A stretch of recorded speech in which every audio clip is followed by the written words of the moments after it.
मस्ती। क्या? अरे ये सब क्या? हमारी मिक्सिंग तो सबसे अलग है।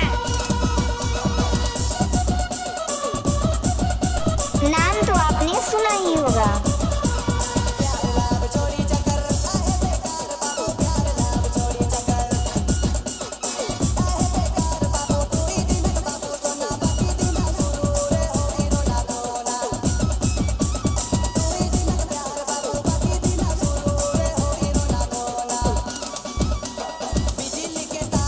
क्या नाम है आपका?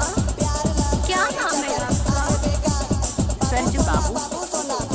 डीजे। क्या नाम है आपका? क्या नाम है आपका? सर्जुराज जत्रा।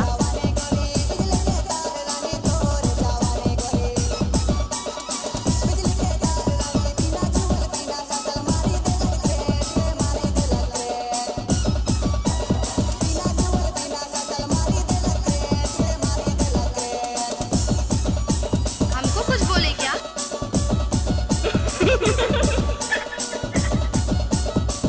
हेलो, हाँ जी।